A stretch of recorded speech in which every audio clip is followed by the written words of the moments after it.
Hello and good morning, everyone. Arnold from Advantage Austria, Tokyo, talking to you today. And I'm very glad that we have most of the people who signed up for today's event, the webinar on the E-Preservation Act and on the qualified invoice system, already online. I'm waiting for a few more seconds to get maybe another 5 to 10 people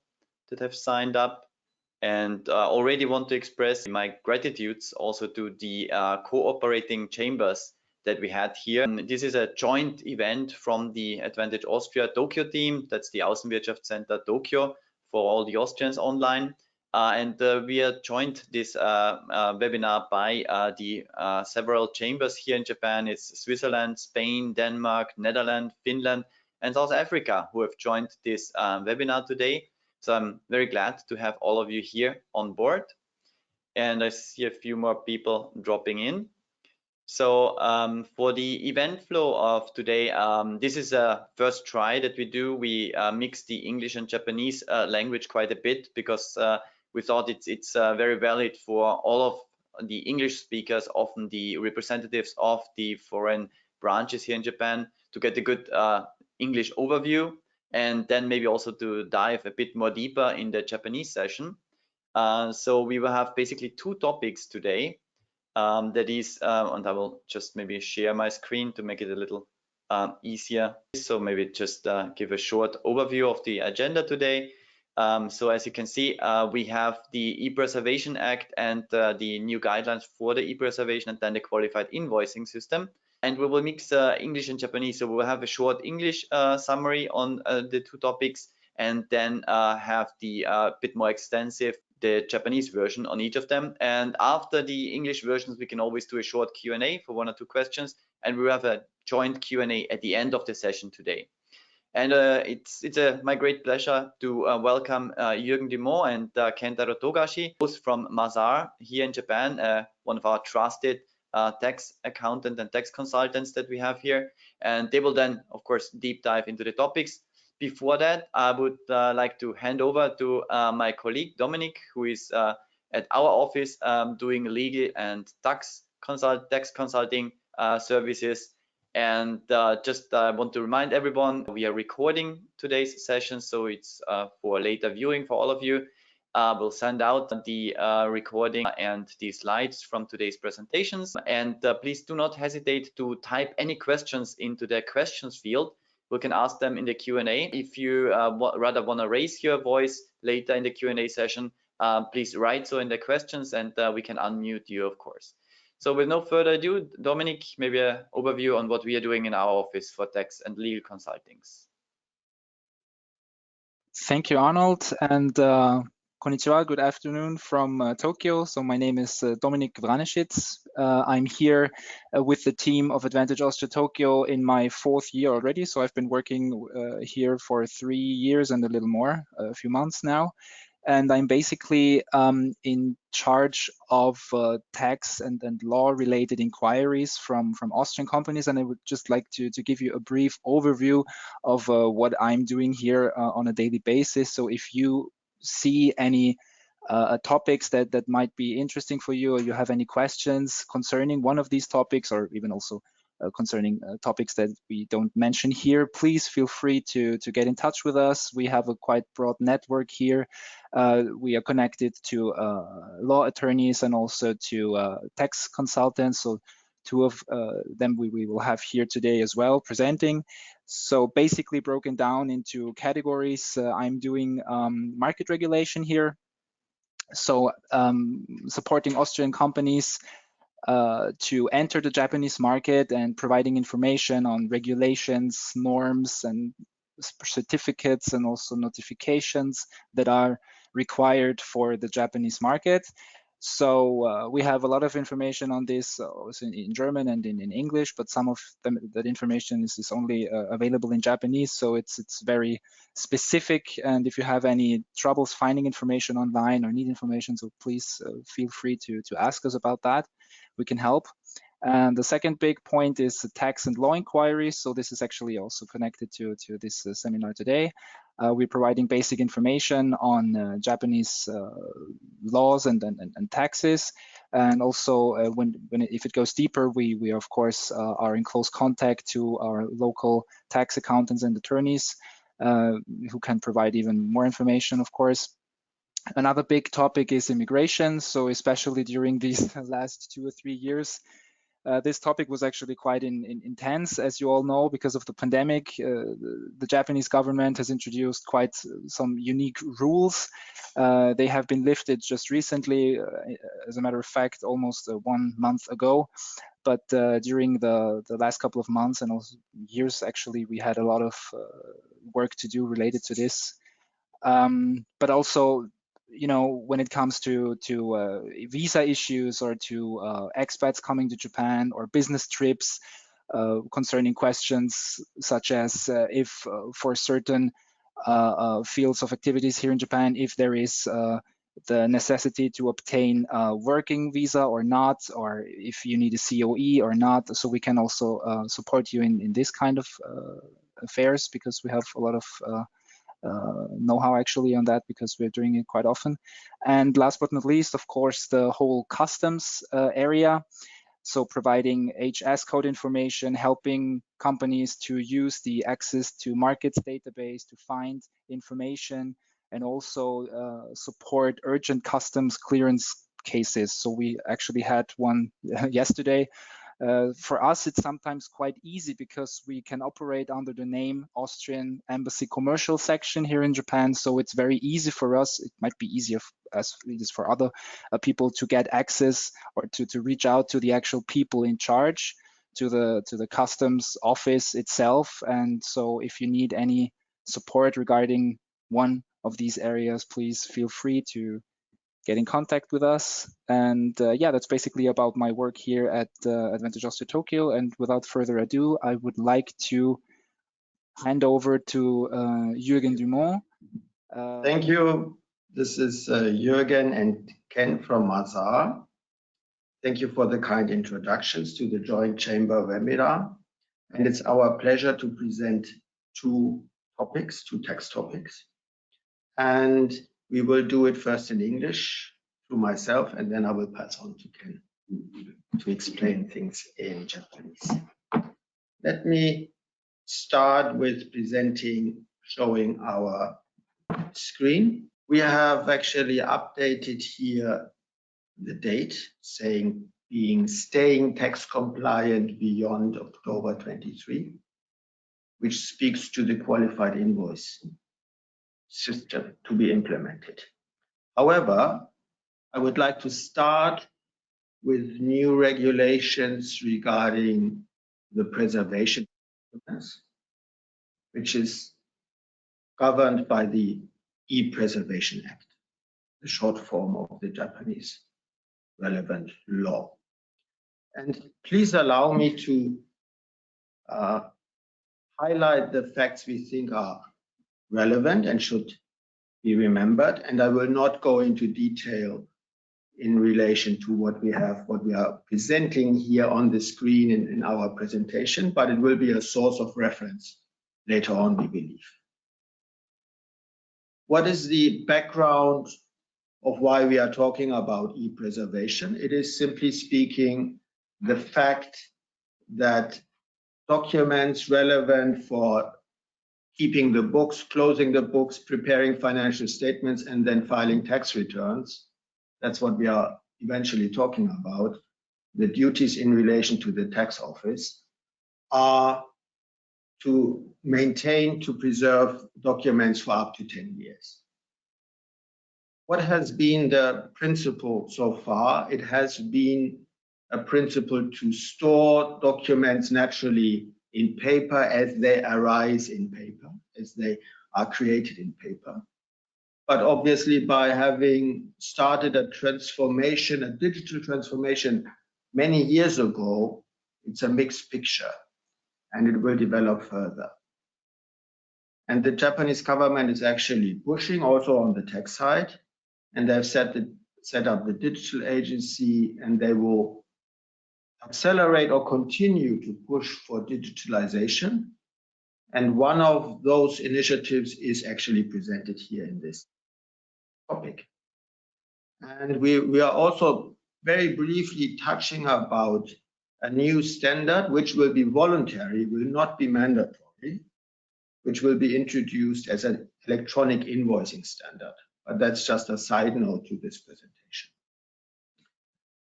Why are we sitting together here? Why are we presenting the topic at the moment? Because through the Tax Reform 21, the government has made two fundamental changes in relation to the electronic preservation, not preserving documents in paper anymore, regardless whether they have been created electronically or in paper, and that we are now have the chance to preserve in electronic format without any prior approval by the tax office, which was a big hurdle starting from 22. So any company can do it from this year if it feels comfortable and ready to do so. And secondly, because an enforcement or becoming stricter or a stricter element to this has also been implemented, theoretically from 22 January, but through the Tax Reform 22,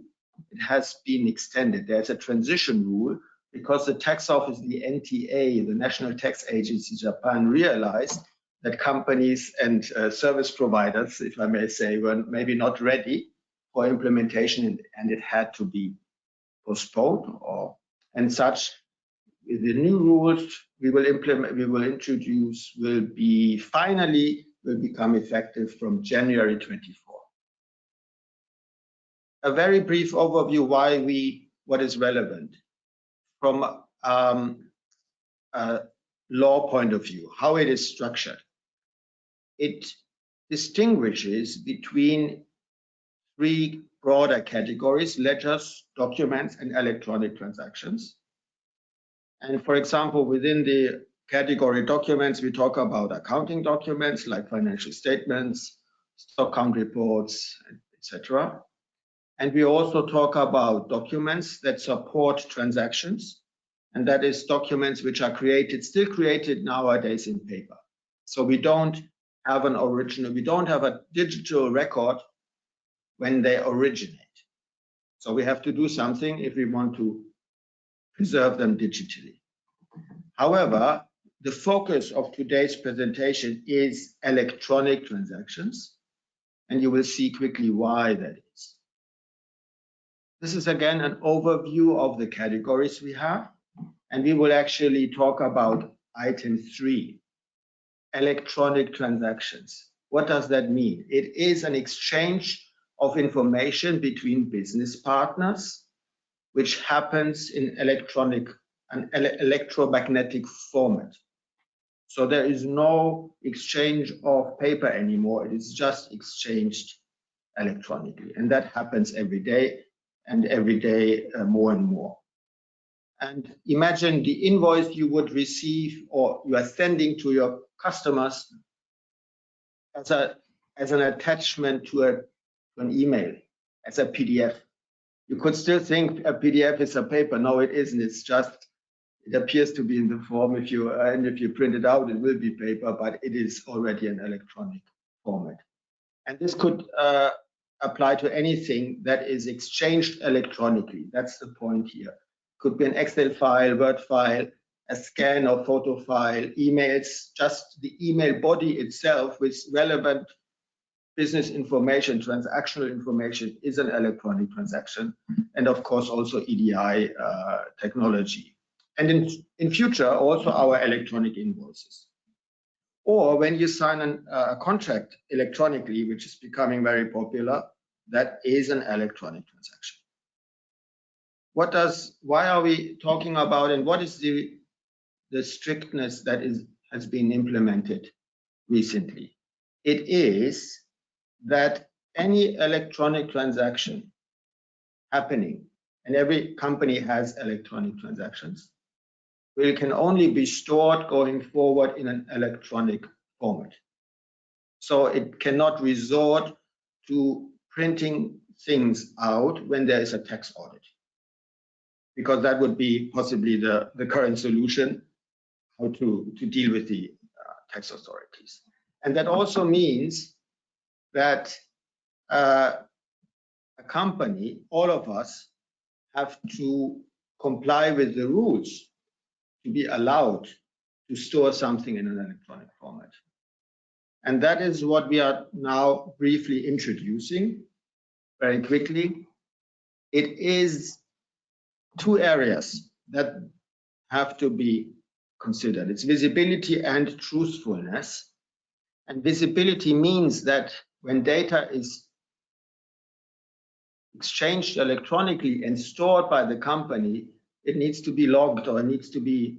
visible, it needs to be searchable, actually, that is the point, in the future, so that it's not lost, so that data that is relevant, such as transaction date, transaction amount, and supplier name, will be visible and can be identified, so that the transactional information from electronic transactions will be searchable in the future. And of course, the system being used for displaying electronic transactions and the format we see on our screens need to survive for those 10 years, 7 to 10 years. Otherwise, it would not work that it can be presented to a tax officer in a tax audit. That is the point. And letter B, truthfulness, means one of the following needs to be achieved. Otherwise, the rules for electronic transactions or the requirements for preserving electronic would not be complied with. And I will briefly speak to it. Visibility, I touched upon that, is the system's availability itself, and it is search for data. And Ken will explain it in more detail in Japanese. It is preparing a format somehow that the data that is processed in the accounting books will be searchable. And it could be done by preparing a list of all electronic transactions and by giving them an ordering number, and to refer to those in the journal entry or the accounting records. Or it can be searched directly from a search function within the ERP system, where we store the accounting records as such. There's some details. One more minute, okay? Then we need to Okay, yes, that's fine. And then we need to achieve truthfulness, which is stamping requirements, stamping something that freezes the document as it is when it has been exchanged. That will be one solution. And then another solution would be that we as a company and our business partner share a system, share a SharePoint, if you will, so that data can be exchanged just in this room, and only if it goes through this, it would comply with the rules. We cannot put it later on in there, so it requires a strong agreement between you and your business partners. And last but not least, and that is the most important element, is just setting up a rule, an internal rule, which says how you would change and how you store such data. So as a summary, we first have to make sure that the visibility and the truthfulness are complied with. And at the moment, we think that there is two elements or two solutions for the truthfulness. It's a systems-based version that every data that is exchanged would be timestamped, or it is an internal rules-based version, because either one will create it. And therefore, we recommend setting up the latter one, the internal rule, in any case. But we also want to go to a technical solution, because that is the future. We think that information will be exchanged in the future with a timestamp or similar. And that is also an opportunity for going paperless completely if you use a timestamp solution, for example, because then also documents that have arisen in paper can be scanned, can be digitalized, and can be saved at that point of time. I don't see any questions written in the chat. If anyone wants to ask something by microphone, or please raise your hand and unmute yourself. If not, then we will have a general Q&A session at the end. So maybe it's a good time, to let it sink in the information. Then I would ask next to Kentaro-san to take over. Thank you. それでは日本語での、今日のですね、セミナーの方、ちょっと私の方で担当させていただきますので、よろしくお願いします。マザーズジャパンのですね、富樫と申します。我々マザーズはですね、フランスを発祥とする会計事務所のネットワークなんですけれども、主に日本にですね、出てこられる外資系の企業さんのですね、日本での会計周りだったり、税務周り、またあとは法務周りのサポートをですね、主にアウトソーシングの形式でお手伝いさせている会社でございます。今日はですね、税務に関するセミナーということで、今後ですね、近い将来、2023年10月と、2024年の1月から、多くの企業がですね、対応しなければいけないであろうという2つのトピックですね、電子帳簿保存法の改正と、インボイス制度についてですね、簡単にです解説させていただきたいということで、今日は機会をいただきました。それでは早速、進みたいと思います。Can you see my presentation? それではまず、ですね、電子帳簿保存法の改正についてですね、説明させていただきます。スライドでですね、いろいろ詳しくは書いた部分もあるんですが、ちょっと時間の関係で、全部は、紹介をおそらくしきれないかなと思いますので、その点はご了承ください。重要なポイントだけをですね、ピックアップしてご説明できればと思います。まずですね、電子帳簿保存法というのは、当然も税金に関わる、ところの法律の一つにはなるんですけれども、税務の保存、商標ですね、についてですね、電子で保存することについて定めているという形になります。でも、もともとですね、日本ではですね、基本的にはやはり税法であったり会計の法律に基づいてですね、文書の保存義務というのがあるんですけれども、それが大体10年間、会計も税務を保存してくださいということで定められています。で、昔、従前によってはですね、紙で、資料をやり取りするということも多かったということとですね、やはり紙ベースでいろいろ事務処理をいろいろしていたということもあってですね、紙をそのまま10年間保存していくというような、運用が一般的でした。ただですね、やっぱり世の中、電子化がかなり進んできてですね、経営処理だったり税務処理やいろんな取引もですね、税務ベースで進むこと、電子ベースで進むことが多くなってきたので、税務の方も、対応していきましょうということでですね、電子帳簿保存法というのが制定されてきたというような流れになります。で、さらにですね、2000年代以降ですね、企業実務であったり取引における電子化というのは進んでますし、一般生活にもですね、非常に電子化、デジタル化というのは進んできているということで、日本政府もですね、もう政府も含めてどんどんデジタル化進めていこうということでですね、デジタルガバメント計画というものを進めています。で、その行政の中にですね、当然国税庁であったり、その税務に関する行政を担当する部門というのもあって、そこも電子化していくと、なります。で、税務というのはですね、当然納税者と、国というところがですね、いろいろやり取りして進んでいくところですので、納税者も含めて、その税務、電子化に対応していこうということでですね、この電子帳簿保存法の方をですね、制定されたというような形になります。で、もう一つですね、GMA という団体ですね。これ公益社団法人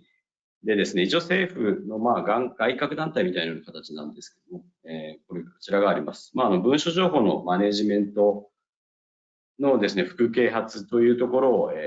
目的とする団体ではあるんですけれども、今回ですね、その電子帳簿の保存法についてもですね、やはり電子帳簿、電子データというところになると、どうしてもソフトウェアを使ってですね、いろいろ処理していくことが多いということで、このソフトウェアの方ですね、についてですね、いろいろと使いやすくしていくという認証を行ったりとか、そういった団体であります。で今回の電子帳簿保存法のですね、導入にあたっても、一つキーとなる情報を入れたりというような団体にはなります。はい。ましたらですね、で、そのような大きな流れがあった中で、2021年の税制改正、2021年の1月に、税法の改正が行われまして、そこでですね、法人税に関するですね、取引書類等のですね、電子保存っていうのは、今まではですね、税務署の事前承認が必要でした。ただですね、デジタルの書類も増えてきたので、今後はそういった事前承認をしなくても、ある一定の要件を満たすことで、電子保存を認めますよと。もう紙での電子書類について紙での保存はいらないですよというような形で、改正がされました。で、それと同時にですね、電子データというのはですね、人間の目にはまずそのままでは見えないということもあったりとか、電子データはですね、非常に改ざんとかそういうのが可能ですので、あとそういったことがされないようなですね、ルールをですね、あ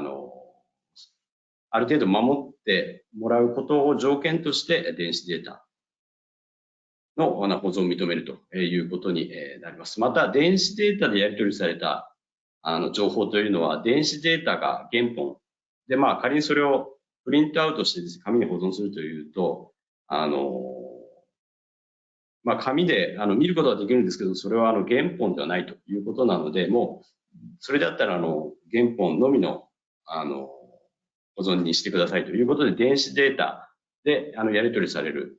ものについては、電子保存だけにしてくださいという形で、2021年の税制改正のところでルール決めがなされました。ただですね、その時点では、なかなか納税者の多く、特に中小企業さんですね、は対応ができそうにないということであったり、それを支えるですね、ソフトウェアベンダーもあまり準備ができてないということで、2022年の税制改正ではですね、これの導入をですね、実質的に2024年の1月まで伸ばすような形のですね、猶予期間というものが設けられました。とはいえ、これも期限があるので、皆さんですね、会社においては2024年の1月開始できるようにですね、もう準備をしていって、そこからですね、電子データのみの保存を必ずできるようにしていただくという体制が必要になります。でですね、電子取引の保存の対象ということでですね、一応簡単に3部類に分かれてます。一つが国税関係帳簿。これは会計のデータですね。会計の仕分けとかいうものはそのもののことになります。で、二つ目が国税関係書類と。これはですね、ちょっとややこしいんですけども、会計データから、作成された財務諸表とか、決算書とか、そういうものとですね、取引関係書類ということでですね、紙ベースでですね、やり取りされた請求書等の商標というような形で分類されています。で、もう一つがですね、電子取引と言いまして、これがですね、今回の改正の対象になるものとなります。で、これはもともと電子で作られて、電子的に、企業間でやり取りされたデータということになります。一般的なPDF ベースの請求書をですね、E メールであったり、それからシェアドライブとかからですね、ダウンロードするというような形のものが、該当するかなと。あと、大きな企業さんでしたら、EDI ですね、トランザクションで、直接、受発注システム内でやり取りするようなものも、この電子取引に含まれます。ですね。で、先ほども少し申し上げたんですけど、この電子取引についてはですね、2024年1月以降はもう電子のまま保存してくださいと。で、なおかつ、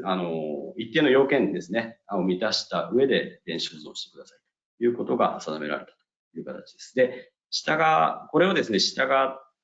要件を満たさない形であったり、そもそも電子で保存してないという場合にですね、青色申告の承認の取り消しをされる可能性、実質的なペナルティですね、があるということなので、この青色申告の取り消しがされるとですね、場合によっては税金が増えてしまうような方向に負担が生じるので、まあ、納税者の皆さんは、やはりここは重視していただく必要があるという形になります。ですね、具体的なですね、この電子取引の保存の要件ですね、を簡単にご説明します。で保存の要件のは2つですね、大きく分けると2つありまして、まあ、保存された電子取引データを閲覧して検索できること、まあ、これ可視性と言います。電子取引はですね、やっぱりそのままでは見えないので、まあ、税務署の担当官がですね、ちゃんと見えるようにしておいてください。で、なおかつ検索もできるようにしておいてください。ということのが要件です。で、この中にもですね、3つ条件がありまして、まあ、A から1、2、3という形ですね。で、重要なのはこの検索要件ですね。検索できるようにしておいてください。で、この検索の条件というのも、取引年月日、金額、取引先ですね。これら3つをキーとして検索できることというのが求められています。で、2つ目ですの、大きな要件として、保存された電子取引データが、まあ、訂正削除されていないと。または訂正削除しても復元できること。まあ、これは真実性の確保の要件と言っております。で、具体的にですね、4つ方法が提示されているので、これら4つのうちどれか1つを満たしてくださいというような形になります。で、この可視性の確保、真実性の確保についてですね、もうちょっと詳しく解説していきたいと思います。で、まず、ね、可視性の確保ですね、この3つ条件があるんですけれども、このうち全てを満たしてくださいという形には、ただ、まず1つ目ですね、まあ、書類の保存システムのですね、概要試写書類を備え付けておいてください。ただし、これは自社で開発したプログラムを使用する場合に限るとなっております。あまり自社で開発されるケースはないと思いますので、ここはおそらく、まあ、対応は不要なのかなと思います。で、その2番目ですね、検読可能装置の備え付けと、これはですね、要は電子データをですね、見れるコンピューターと、まあ、モニター、PC ですね、またはプリンター等々をちゃんと備え付けておいてくださいということです。で、まあ、これは一般的なPC ですね、まあ、デスクトップにしろノートにしろ利用していれば、基本的な対応可能だと思います。で、3つ目ですね、3要件の検索要件を確保してくださいということなんです。これが少しやっぱり難しいのかなと思われます。で、これの対応案としてですね、考えられるところがですね、まず、電子取引にですね、そもそものファイル名にですね、そもそもその3つの情報ですね、取引日、取引先名、金額っていうのを、もう打ち込んでしまうと。で、ファイル名であればですね、まあ、Windows の、機能からですね、検索かけることができるのでですね、まあ、これで検索要件を満たすことができると思います。で、2つ目がですね、電子取引の一覧、リストというものを作成する。で、そのリストにですね、取引金額、取引日付、取引先という情報をですね、まあ、並べてですね、ここから、検索ができるようにするというような形があります。で、これはですね、いくつかもうソフトウェアベンダーさんはですね、こういったリストをですね、まあ、ある程度自動で作成できるような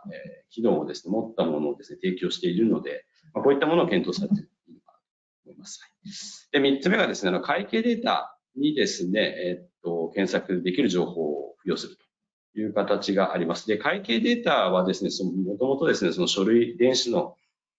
データ、電子取引のですね、情報からですね、取引先名であったり、取引日、金額っていうのを、まあ、もともと入力をですね、半分ぐらいはしているのかなという状態なので、その会計データにですね、対象電子ファイルを紐付けることができる ID を入力したり、または最近の会計システムですと、会計システムの仕分けにですね、添付ファイルをですね、会計システムにですね、ファイルを添付できるような機能がある場合もありますので、それをしておけばですね、その会計システムを通じてですね、検索、電子データの検索というのができるのかなというところになります。この3つがベースになるのかなと考えます。で、その次ですね。1分、2分ぐらいで終わってほしい。で、次ですね、可視性の確保と真実性の確保と、要件が2つあってですね、で、真実性の確保のところの、実務的な対応という形に、説明させていただきます。で、真実性の確保は4つ、方法があってですね、4つのうちどれか1つ満たしていればいいんですよ。という形になります。で、その B1 と B2 はですね、タイムスタンプというものを、使った、ソリューションになります。で、タイムスタンプというのはですね、ある電子データに対してですね、スタンプを付与しますと。で、そのスタンプが付与されたタイミングとですね、それ以降はですね、何も、改ざんがされてないということをですね、第三者が検証するような仕組みという形になります。で、このタイムスタンプはもう電子ファイル、データそのもので PDF とかテキストファイル、Excel とかにですね、もうそのまま付与する、くっつけることができるというようなものになります。で、このタイムスタンプついた後もですね、基本的にそのファイルを動かしたりしてもですね、タイムスタンプ自体は継続するので、タイムスタンプをしたとしても、比較的そのファイルのその取り扱いっていうのはしやすいのかなということになります。ただ、タイムスタンプ自体はですね、一応その基準というのがあってですね、それを守った、満たしたタイムスタンプしか使えないということになるので、ちょっとその点導入の際はご留意。で、その上でですね、タイムスタンプが、付されたですね、電子取引データをですね、相手先からもらったり、自社から送るというところと、あとはもう一つですね、電子データを送ったり、受領した後に、そのタイムスタンプをすぐに押すというような、対応ができればという形になります。で、タイムスタンプが押された後についてはですね、もう、改ざんされてないと、訂正削除がないということが、証明できるのでですね、比較的、やりやすい方法なのかなと思います。で、その次ですね、タイムスタンプを利用せずにですね、データの訂正削除を、使わないですね、訂正削除の記録が残ったり、また、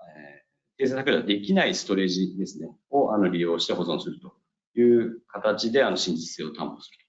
という方法もあります。ただですね、これはですね、電子取引データのですね、保存をですね、その相手先からですね、直接そのストレージに入れてもらったりする必要があると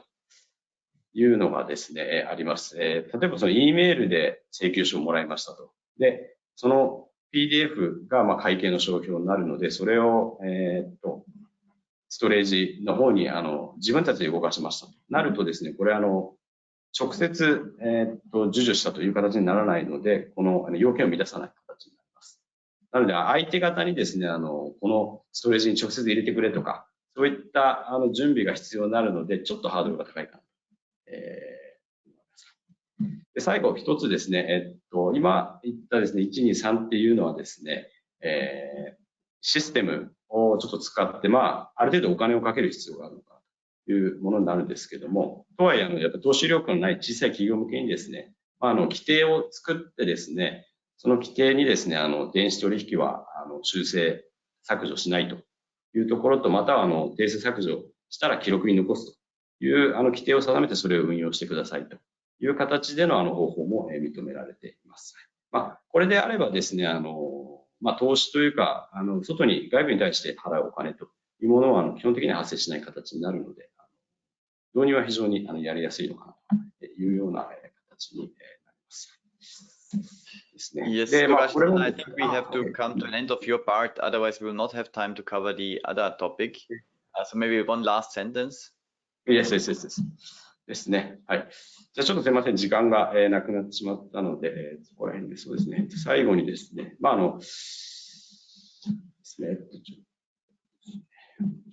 で、今のところですね、申し上げたところで言うとですね、本当に実務的で、我々として考えているのはですね、その検索要件というところをまず満たすためにですね、リストを作成いただくか、会計システムにですね、で、検索できるようにしてもらうかの2つのどちらかですね、で対応していただくと。で、また真実性の要件っていうところはですね、やっぱりタイムスタンプを押すのか、それとも規定を導入するのかのいずれかがおそらくいいのかなというような形では考えております。ちょっと時間が押してしまいましたが、一旦じゃあこちらで電子取引帳簿保存法についてのご説明というのは、終了させていただきまして。Unless somebody raises the hand, I would say we can maybe wait for the questions at the end and try to move forward to Jürgen again. Yes, thank you very much. The qualified invoice system will become effective from 1st of October 23. What is the big change? The big change is that from currently for Japanese consumption taxes, it is in principle not required to show an invoice. It is accounting record based only, and from this the relevant input and output JCT consumption tax amounts are calculated. And therefore, the change to an invoice-based system is a system change. It's a fundamental structural change which will become effective. Please note that this new rule is not mandatory,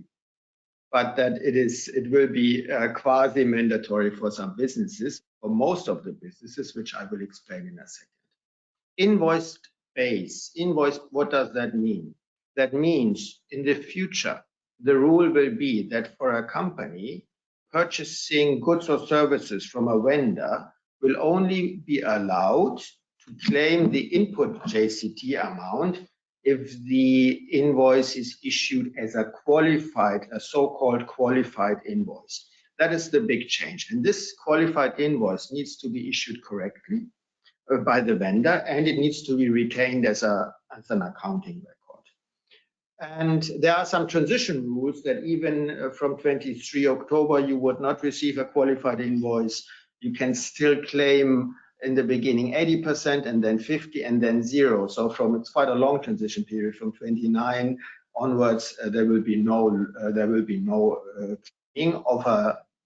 input JCT if it is from a non-qualified invoice. However, we assume that nobody will want to lose even 20% from starting from next year, so everybody will move to this new system.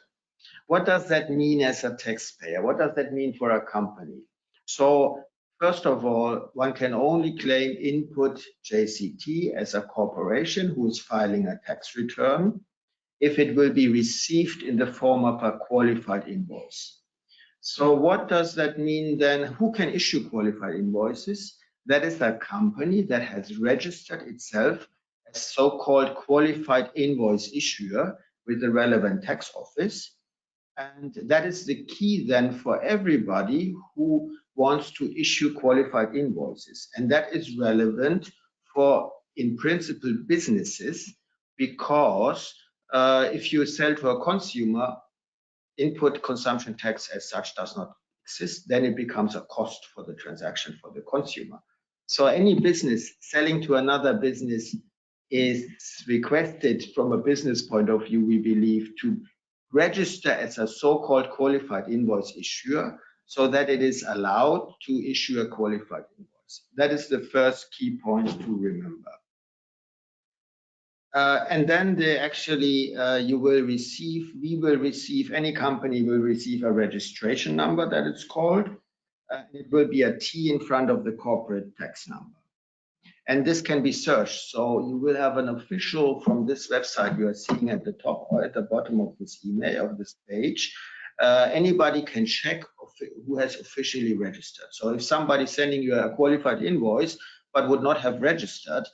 you have to verify it possibly so that you make sure on your side this is really a qualified invoice issue. Otherwise, it would not be claimable, the input consumption tax. So I've already mentioned the key points, so I can pass over to this quickly. So for any business that is doing business in Japan, either from abroad or in Japan, it is relevant to consider first whether it has a taxable, whether it runs a taxable transaction, because any taxable transaction in Japan will hit a customer. That is either the corporation, a business, or it's a consumer. And if it is a business, if you are selling to a business, you want to become a qualified invoice issuer. And you can do this by registering by the end of March next year in principle. That will be the point to consider. And this also applies to foreign businesses, because when you as a foreign business sell to a Japanese customer with a taxable transaction, so that this transaction would be subject to Japanese consumption tax, then you want to make sure that you are registered as a qualified invoice issuer, and then you also have to file a tax return. So that is the second key point to consider. First, any business selling to a business in Japan subject to consumption taxes wants to become a qualified invoice issuer, and any business who has become a qualified invoice issuer will have to file a tax return in Japan. And if it's a foreign business, one has to go through a tax agent to register with the relevant tax office. And the third implication of a qualified invoice is that there needs to be a certain amount of information. This is the registration number that has been allocated by the tax office. Then this is the applicable tax rate in case you would provide services or goods with a split rate, or split rates, either 8 or 10%, which is rather rare, I believe. And then one has to show the amount of the consumption tax for each applicable rate. And actually the specific last minute, okay? Yes. And the key point is here, the format of the invoice has to change a little bit. It cannot be a typical invoice just by line item. We need sub totals for each category. And then from this, the tax amount is calculated. What is the focus point for foreign businesses providing service or selling goods in Japan? Every business has to consider first whether it provides a transaction that is considered taxable in Japan. And when we talk about goods, we have two scenarios shown on our presentation. This is the scenario A, where a customer, where a vendor from, say, Austria, from Switzerland and other countries sells to customers in Japan, but where the ownership of the product transfers before the importation, this transaction is out of scope for consumption taxes. So you don't have to consider anything because there is no need to file or to report any consumption taxes. So that is the first thing to consider. And this has to be confirmed, let's say, by a tax specialist to check which kind of transaction you have when selling goods. And there may be special cases where the foreign business remains involved with the import transaction, and that the sales transaction to the customer in Japan happens after the import has been approved. Then you would have a taxable transaction, and then it will become relevant to register so that your corporate customer in Japan can claim input consumption tax. But this is a rather special case and needs to be confirmed. When we talk about providing services, here we have to make a distinction between, let's say, non-electronic services, standard services, and in most cases they are out of scope because the location of providing the services outside of Japan, and therefore there is no consumption tax. And therefore you don't need to file a consumption tax, and there is nothing to be, there's no qualified invoice needed. However, and this is very important, and many businesses provide so-called electronic services, then it will be relevant to analyze if your service is a software, for example, SaaS, or for selling software and such related services, then you would typically be qualified as an electronic services provider, and that means the transaction is deemed to take place in Japan, and therefore you would have to, it is subject to consumption taxes in Japan. And then we have the famous reverse charge mechanism. If a company from abroad provides electronic services just to corporate customers in Japan, the corporate customer will become responsible for declaring this consumption tax, and not the foreign business. It's really reversed, transferred to response. And then if there is no consumption tax on your invoice, then you don't need to issue a qualified invoice because there is nothing to consider for input consumption taxes. However, if a business provides the same service to both corporate customers and consumers, then it is difficult to distinguish, and then each invoice has to include for such electronic services the consumption tax amount. And then it would be recommended to register as a qualified invoice issuer, even as a foreign business, to make sure that your corporate customer would not lose any amount about the input consumption tax. So I will pass on to Yes. Thank you.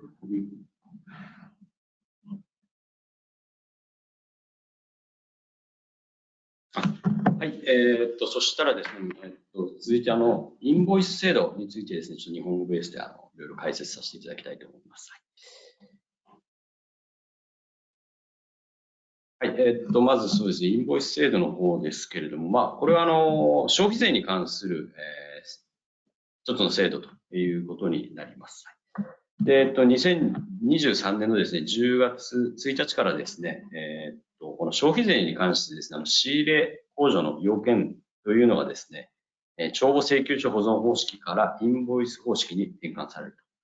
というところがサマリーです。まずですね、簡単にその消費税の仕入れ控除というのはですね、まず消費税というのはですね、基本的には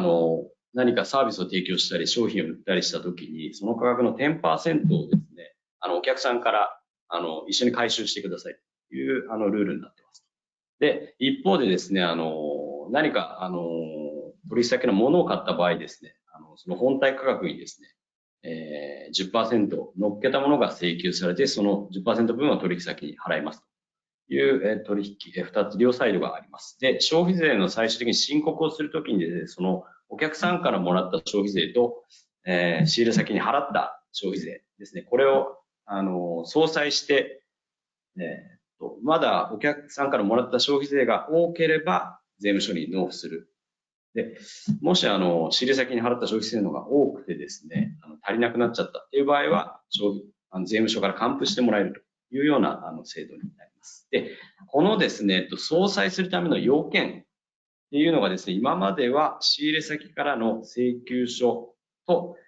会計帳簿をきちんと記録していれば OK です。で、この仕入れ先からもらう請求書っていうのは特に形とか要件は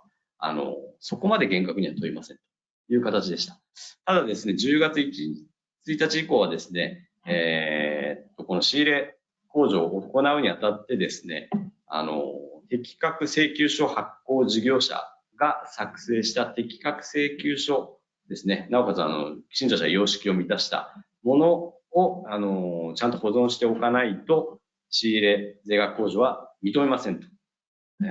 なので、ちょっと先ほど言ったですね、その相殺ができないので、要はお客さんからもらった消費税をそのまま税務署に納めると。で、仕入れ先から払った消費税は仕入れ先に払ったままになって、その相殺ができないので、その分ちょっと損をすると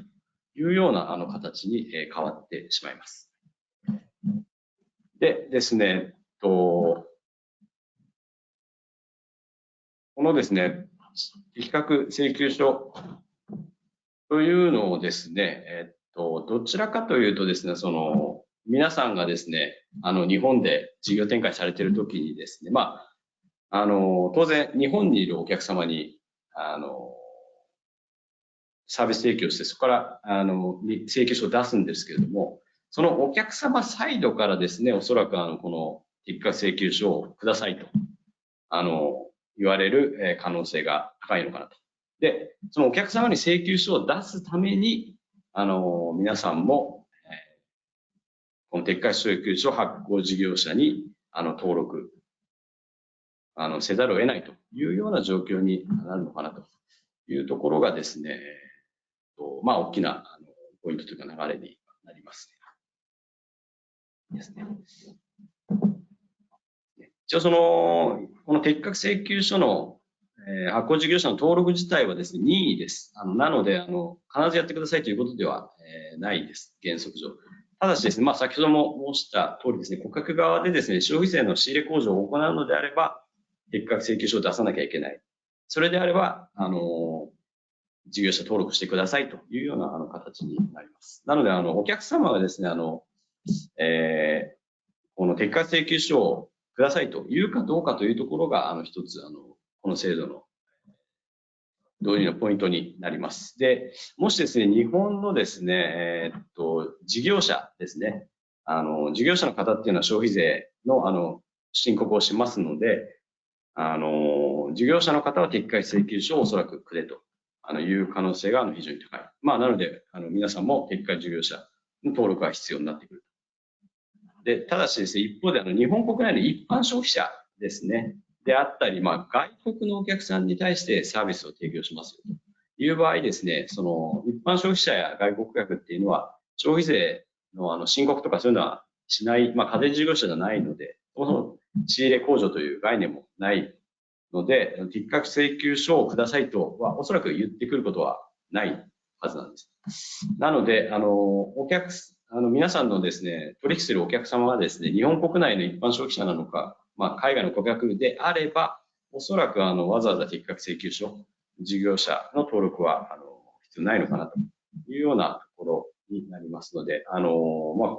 この撤回事業請求書、インボイス制度に対応していくかというところは、お客様との関係性というのが非常に大事になる。で、まあ、仮に撤回請求書を、まあ、日本の事業者との取引がほぼでですね、撤回請求書を作らないといけなくなった場合はですね、撤回請求書の、まあ、先ほど申し上げた要件ですね、記載を必ずしてくださいという事項が6つありますので、この、6つの事項が書かれた請求書というのを作って、2023、10月以降はお客様に出していただく必要がある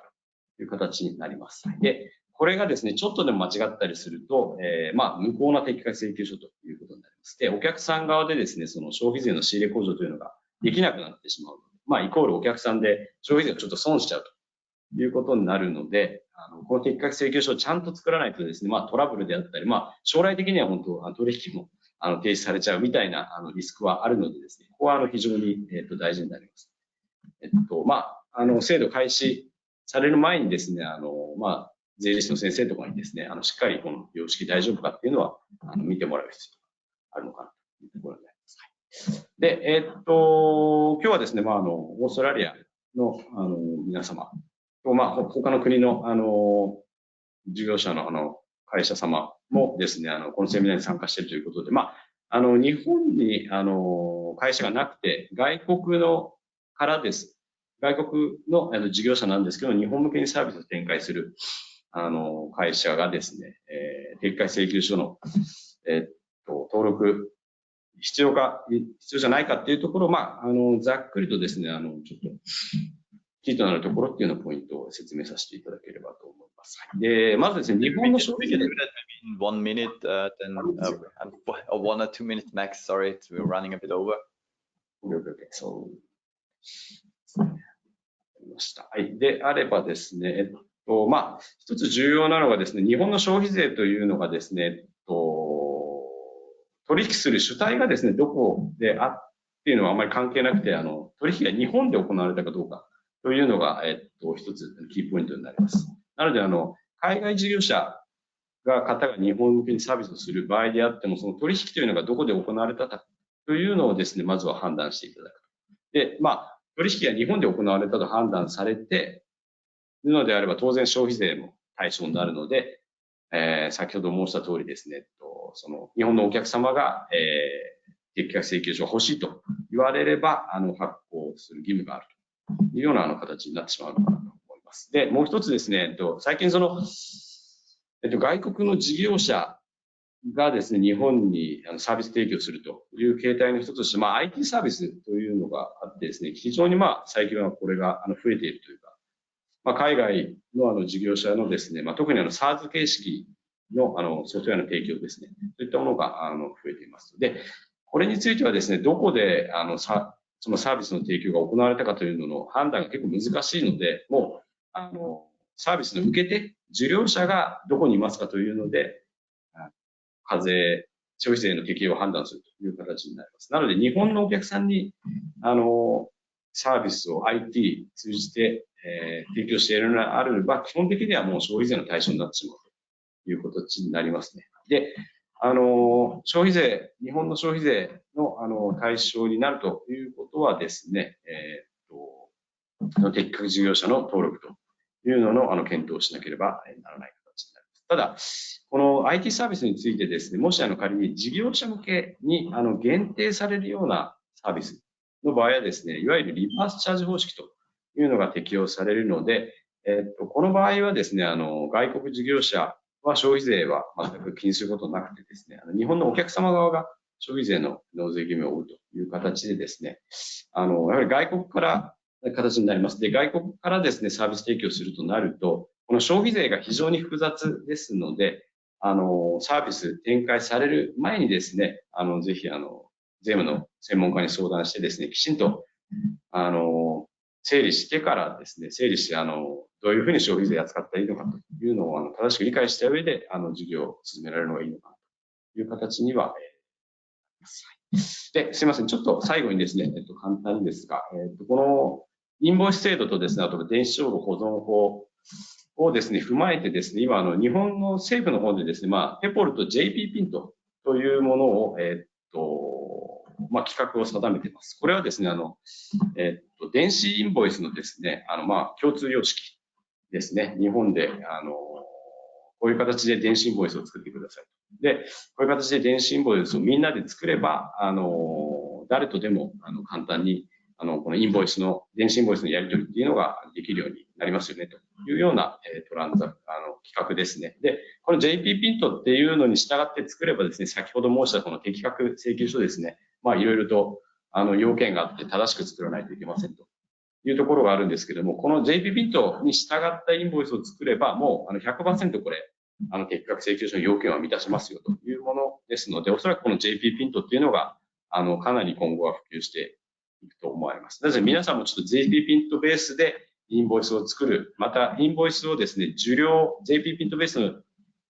インボイスを受領すると。で、受領した後ですね、当然電子なので、これっていうのは、会計システムに、そのままダイレクトにつながったりして、非常に会計処理もろがですね、効率化されていって、自動化されていくというところがあってですね、将来的にもこれ、本当明るい話にはなるのでですね、なんかいろいろやらなきゃいけないという義務とか暗い側面だけじゃなくてですね、ポジティブな側面も捉えてですね、今後の対応というのを進めていただければと思います。ちょっとすみません、時間も申しましたが、以上説明をさせていただきます。Yes, indeed, I have to apologize to all our participants that we are running a bit over time. Of course, we are happy to take questions still, questions we cannot answer now because of time problems. We can, of course, come back later. I see one question, particularly from an Austrian company, so based in Austria and not based in Japan. I think that is concerning products they're selling using Amazon platforms. And they have a few questions regarding what kind of sales actually counts in terms of the consumption tax and so on. I forwarded the message to you, Jürgen, by email. So in this case, they are selling, as I understand, products via the platform directly to consumers. It's not electronic products. It's, I think, media products like CDs and similar things. Those would, yes, Jürgen, you're ready to go, I see. It would actually depend on the terms and conditions and how it's sold and whether consumption tax is supposed to be included or not, or whether the import consumption tax is the liability of the consumer in Japan. So one has to look at the transaction, how it's structured, and how the foreign vendor actually wanted to present itself when selling the product. So including consumption tax or excluding consumption tax. But if it excludes consumption tax, it's most likely not a transaction out of scope, so that the vendor in Austria would not be, that the transaction of the vendor would not be subject to consumption taxes. And then no additional duties would arise for that vendor of goods from Austria. But we should look at it a bit more. Yes, I understand, of course, we have to look at a bit more detail, but as promised, we will be able to forward the materials of today, including also the recording of today, to all participants that participated today. And of course, we also include the contact data of Jürgen and Togashi-san. So everybody's of course also welcome to directly contact Jürgen, or of course contact us, and then we'll try to forward and find a solution to some questions. And we will send out a follow-up mail, and then also of course asking for your feedback and providing you the information of today. Thank you so much from my side. Jürgen, a final word from your side, or Dominic from your side? Jürgen, maybe first. Yeah, thank you for the opportunity to present, and we think that both topics requires attention, and that was the purpose of highlighting these facts, and we are also happy to follow up and to advise whenever it's helpful. Thank you very much. Thank you, Jürgen. Thank you very much for the insight into that very interesting and complicated topic. I think it was a good starting point for many of us, and also we could learn something new. So I'm also looking forward to receiving feedback from our participants, and if there is anything related to what we introduced earlier, please give us a call or just drop us a message. Thank you very much. Thank you for today, and please join us again. We have another webinar on the 22nd of November. It's all about cyber security. We all heard about companies being held ransom by ransomware. So this is on November 22nd. We have an Austrian security company that will present actually about the risks and what you can do even with low budgets to fight off some of the risks that cybersecurity poses to all businesses. So please join again on 22nd of November. We'll send out the link again with the follow-up mail by this. And now we have a little earthquake shaking here. Yes, so I think it's time to close this session, and yes, let's find cover. See you guys. Bye-bye. Thank you very much. Thank you. Bye-bye. Bye.